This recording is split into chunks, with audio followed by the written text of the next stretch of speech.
Finally, Cal gave up and got out of the car. Early morning sunlight dappled the grass, and the music of distant birdsong hung in the air. Aaron and Tamara and Havoc were gone, but Jasper was sitting at a worn old picnic table.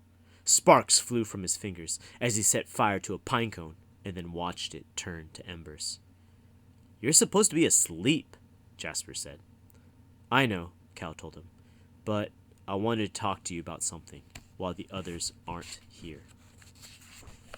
Jasper narrowed his eyes. "Ooh, going behind your friends' backs? This should be interesting." Cal sat down at the picnic table. The wind had picked up, and it was blowing his hair into his eyes. "When we get to the destination on the map, hopefully my father is going to be there, and he's going to have the alkahest. But I need to talk to him. Alone." "About what?" "He'll listen to me, but not if he thinks a bunch of apprentices are going to attack him. And I don't want Aaron getting too close, in case my dad does try to hurt him.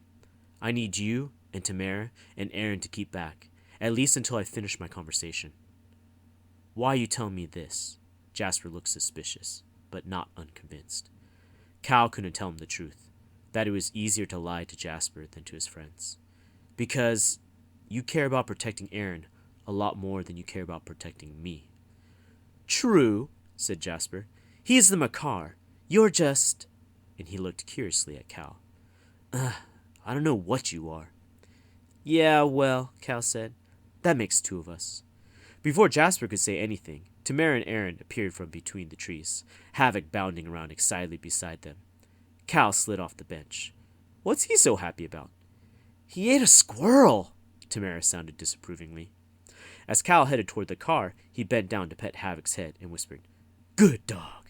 Excellent hunting instincts. We eat squirrels, not people. Am I right?" "Never too early to start molding character," Aaron said. "That's what I was thinking." Together, Cal and Aaron helped heave a reluctant Havoc into the back seat.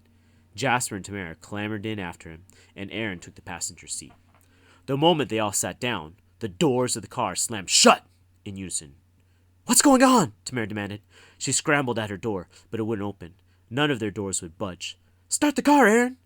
Aaron reached across Cal for the wires, trying to get a spark. Nothing happened. No sound of the engine turning over. He did it again and again. Sweat started to prickle along Cal's back. What was going on? From the back seat, Jasper shouted, "I tried to use metal magic, and sparks hurt my hand instead." "It must be warded," said Tamara. Something swooped in front of the windshield. Cal yelled, and Aaron jerked back, wires dropping from his hands. Two huge air elementals had appeared in front of the car. One of them looked like a six-legged horse, if horses were about twice the size they normally were. The other one resembled a brontosaurus with wings. Both were bridled and saddled. Master Rock Maple was riding one, and Master Milagros the second. "We are in so much trouble," said Jasper. Master Milagros slid from the back of her six-legged horse and stalked over to the car. She lifted her hands, spread her fingers, and hurled from her palms long threads of glimmering metal wires.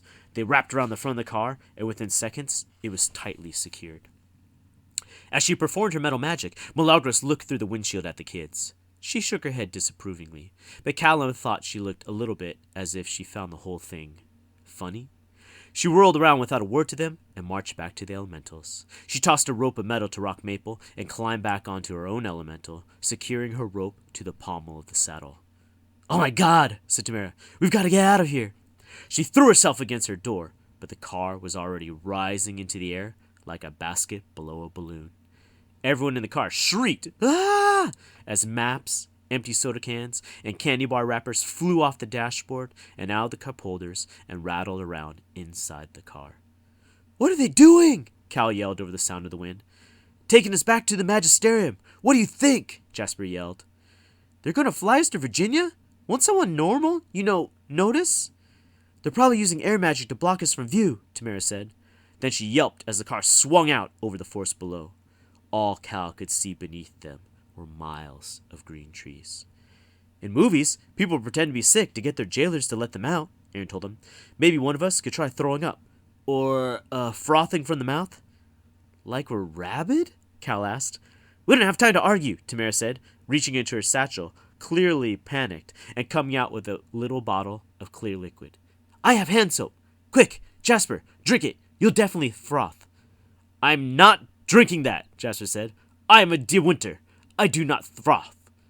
Aaron squinted at the air elementals pulling their car like a sled, as though he was reconsidering his own plan. I'm not sure they'd hear us if we shouted anyway. Wait, said Cal, turning his seat. I watched my dad work on cars my whole life. You know what goes really early? The floor pan. Look down. It's rusted, right? All we have to do is kick. For a moment, they all just stared at him. Then Tamara started kicking the floor with a vengeance. Havoc leaped up onto the seat, whining, as Aaron climbed over the passenger seat to help. After 3 kicks, his booted foot went right through. This is gonna work! Jasper shouted, as much with surprise as with anything else. A few more kicks, and they were able to peel back the floor of the car. Tamara looked over at Cal, and then Aaron. Ready? She said. I've got Havoc, Cal said. Wait, who's got me? Jasper asked, but Cal ignored him, grabbing a hold of his wolf and his backpack, and jumped out into the dark nothingness below the car. Havoc yipped, limbs flailing, tail cycling. Above him, Cal saw Tamara leaping out, her hair flying up in the blue sky. And a moment later, he saw what he thought was Aaron shoving Jasper through the hole. Then Aaron appeared, falling through the air. Cal drew on the air, weaving an invisible net of magic around and beneath him. His fall slowed, and Havoc stopped barking as they descended steadily into the woods below. Cal hit the ground on his back, but the impact was light. He let go of Havoc, who rolled to his feet, his eyes wild. Cal wasn't sure exactly where they were and cursed himself for it, in his panic, not remembering the map. But a moment later, he realized that he couldn't have found their place on it anyways. Even if they'd had it, it would have been useless. Beside him, Havoc whined, looking up in the sky as though he might be forced to fly again at any moment. He barked as Tamara drifted down gracefully, her dark braid floating up around her head. She alighted on a fallen log, a huge smile on her face. That was amazing, she said. I've always thought I liked fire magic the best, but air... Wham!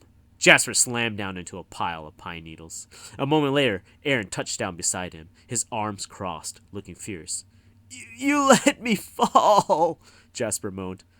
I did not, Aaron said defensively. He said he could do it himself. He said he'd be fine. Seems okay to me, said Cal.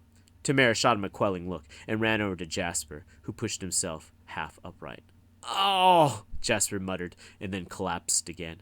Ow, ow, ow. Tamara was leaning over Jasper, who was milking the attention for all it was worth. The pain, he said. The agony. Aaron, don't you have a first aid kit in your backpack? Tamara said. Yeah, but I left my backpack behind. Aaron scanned the sky. How long do you think they'll notice they're hauling an empty car? Probably not very long, Tamara said. We need to hide. Right, Aaron said. Stand back, Tamara and Jasper. He reached out a hand and caught Cal's wrist. Cal, stay. Puzzled, Cal stayed as Tamara, Jasper, and Havoc moved a few feet away. Aaron looked exhausted. Cal suspected they all did.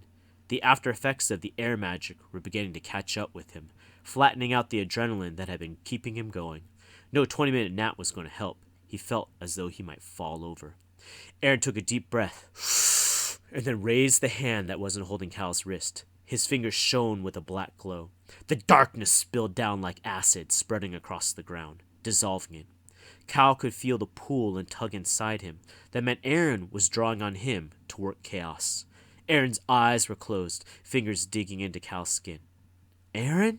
Cal said, but Aaron didn't react. Soil was churning at their feet, like a whirlpool. It was hard to see what was happening, but the force of it shook the ground. Tamara held on to Jasper to keep it upright.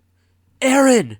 For the first time, Cal could imagine how the enemy of death's brother, Jericho, had died. Constantine might have gotten so caught up in the magic he was doing that he had forgot about his brother until it was too late. Aaron wrenched his grip free of Cal's arm.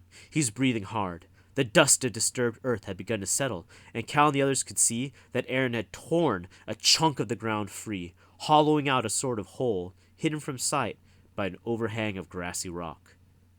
You made us a dirt cave, Jasper said. Huh. Aaron's sweaty hair was stuck to his forehead when he looked at Jasper, and Cal thought he might be seriously considering disappearing him into the void.